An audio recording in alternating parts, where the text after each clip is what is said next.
I'm an investigative and undercover journalist. I was investigating illegal oil bunkering.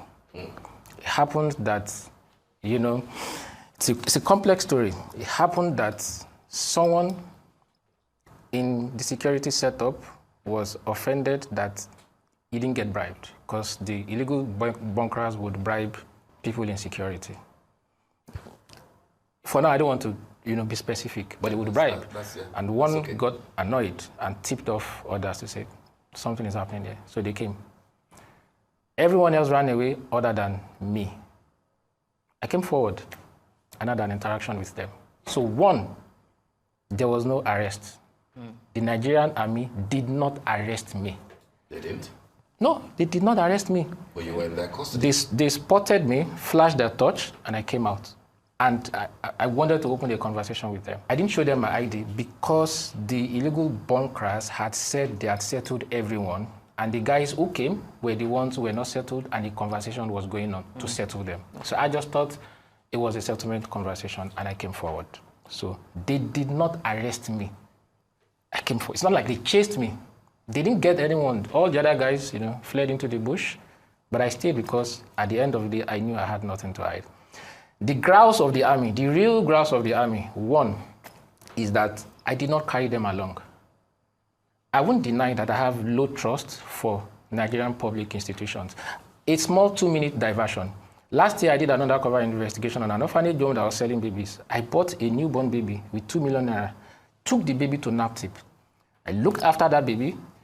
After I handed the baby over to NAPTIP, I sent a representative. We go there every month. Our birthday, we bought gifts. Christmas, we woke up one day. NAPTIP shut the door on us. The former DG of, I'm saying it on national TV. Absolutely. Farida was the last DG of NAPTIP. She has to answer the question, what happened to that? I brought that baby. I just wanted to, keep up with the progress of that baby. And one day, NAPTIP just shut the door. We just got there and they said, you can't see the baby. So how do you expect someone like me to trust public institutions? So I didn't trust the army. I didn't carry them along. But I'd also known that illegal oil bunkers were bribing different people in various security formations. And I would endanger my life by carrying them along if I didn't know who was who. So that's the first problem they had, that you were doing this story and you did not involve us.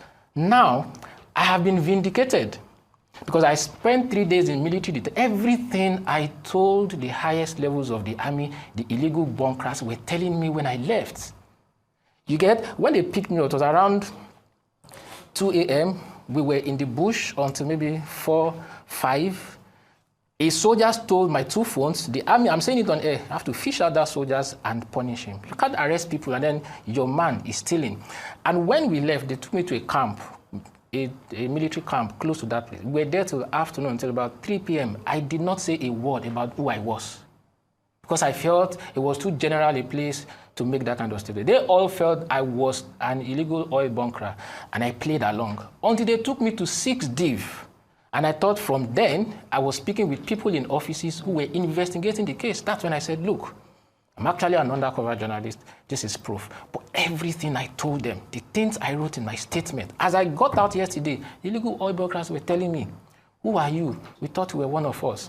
Now, this is what they said you are. This is who they said you are. They said you are a detective. You are an undercover journalist. Is it true? So, was I not right by not carrying the army along? Because how can you grill me at the 6th Div? And every single thing I told you, I got out yesterday and the illegal workers were telling me every single thing. And they made no mistakes. They were on point. Especially people in security. They don't want to hear the word investigation. They say, why are you investigating? Are you the police? Are you the army? They can investigate, and the police, for instance, can investigate and prosecute. As a journalist, I can't prosecute, but I can investigate and publish. But every encounter I've had with the police, with the military, once I say I was investigating, something just, changes in them. Like they don't want the press to do any form of independent work. So why didn't you come to us? Oh, you want to do story on illegal oil bunkering? Journalists come to us all the time. Even foreign journalists, we take them round.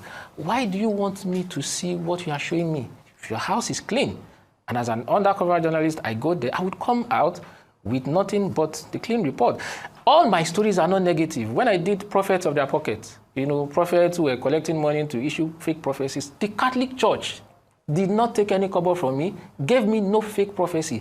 I dedicated one series to it. Say, look, the Catholic Church, I went in, clean, no fake prayers, no fake prophecies. Nobody asked me for money.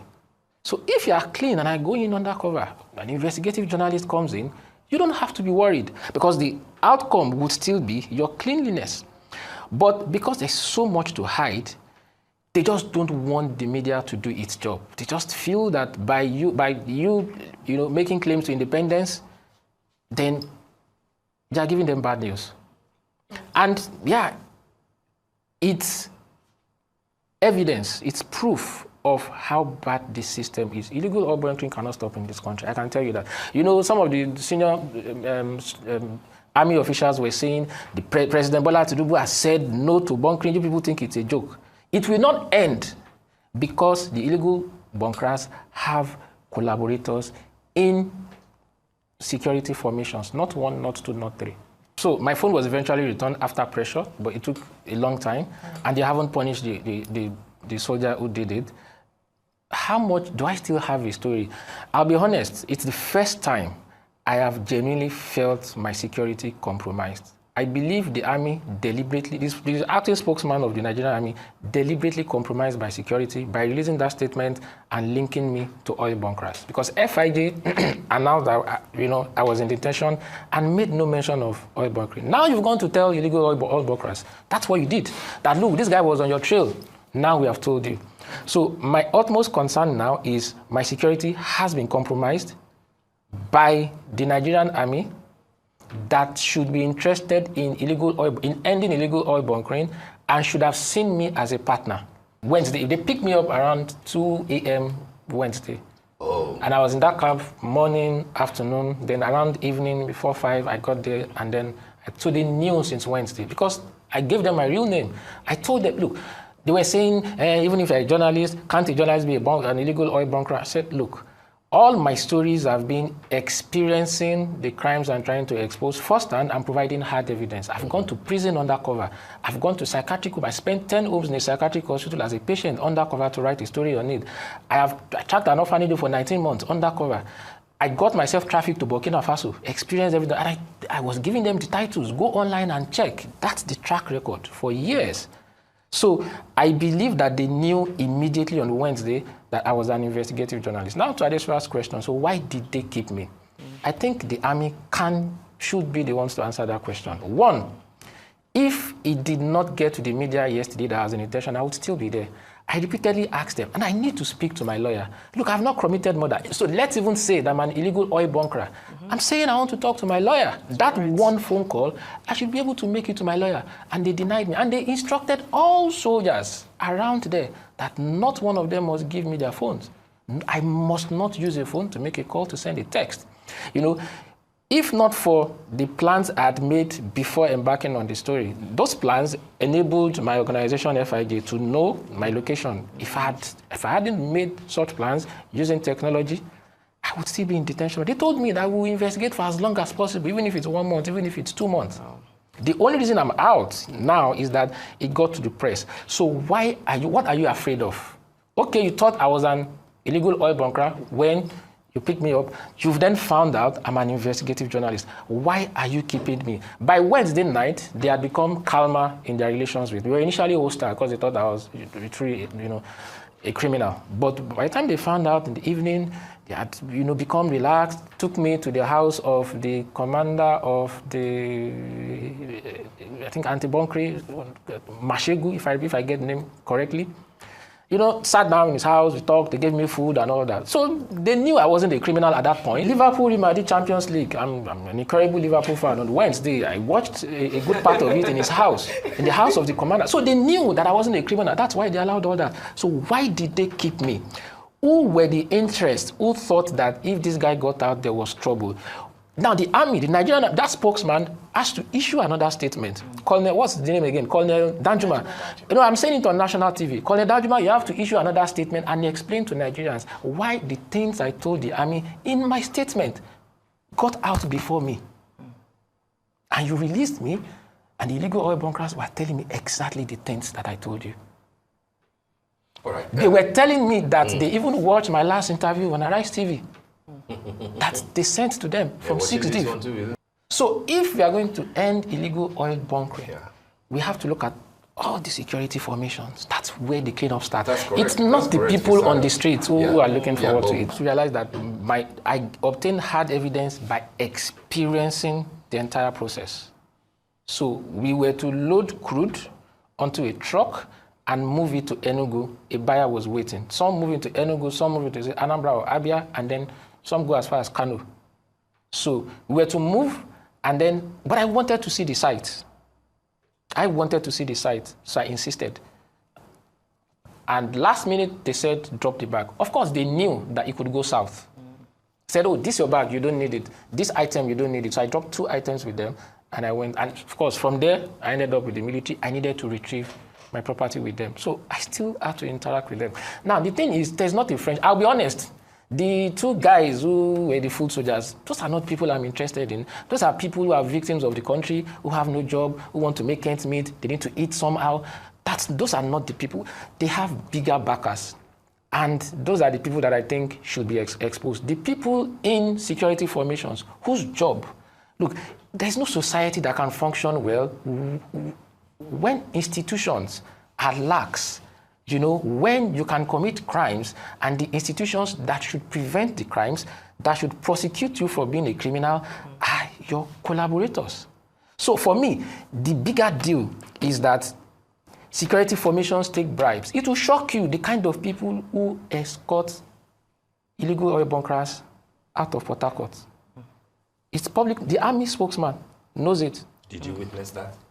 Of course. That's why I was there. Yes. But I'm not going to say the security formation online because, as I said, this army spokesman already compromised my security by going online to say you found a journalist at the site of an illegal oil bunkering site, a gang of thieves.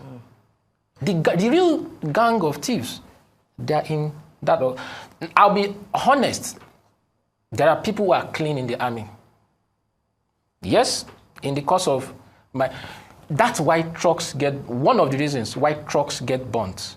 Why illegal oil bunkering sites get destroyed. Another reason is that some don't get bribed. And then they sabotage the process. But yes, there are clean men in the military. But the major cleanup has to happen from the saboteurs in there. You have to get rid 6 of those. Div. How can you grill a journalist at 6 Div and the information is out with smugglers? Before the army picked me up, I got intel that they were going to bring in some things that weren't rice. And so you are compromising national security and you are destroying the economy. So it's not just about exposing the stories. You need to understand the danger that some of these decisions pose to our collective interests. Because when you have people in border areas who only think they can smuggle to make a living, they become criminals, they want to have guns. The day they are not smuggling, but they need to use their gun, they'll use it on you and me if they have to. If the borders are so lax, I can bring anything in, the borders are so lax. I got an international passport in this country, fake, and I traveled through the borders, out and in, and nobody found me out. You can't have a country like that and think you are fighting security. Put in billions into security formations. If the borders are so porous, we can bring in arms and ammunition. And people who do it are connected to some of the people in the highest levels in security in this country. Then what are we talking about? Right. The figures being put out in terms of crude oil theft, I can tell you that they are an underestimation of the real figures. The truck that we used was to move 50,000 liters of crude. We had reached the point where the crude would be loaded. The hose had been passed out. If that one person that was annoyed that he didn't get bribed, did not talk, 2 trucks would have moved. There was a second truck that was to come behind us. And that's it. So if you then look at all the oil producing states, and that's just one point of loading, you know, I'd seen roughly 4 potential crude oil theft points in Port Harcourt alone. So add the other oil-producing states. It's a lot of crude that the country is losing. But again, there is no institution that can say for a fact the barrels of crude being lifted from the refineries daily. So it's not only the illegal oil bunkers who are thieves. Some of the people whose job officially is to supervise the process, their hands are not clean as well. So I don't see the situation improving anytime soon, because what would be needed would be an overhaul the security apparatus. Because as I said, the saboteurs outnumber the good eggs.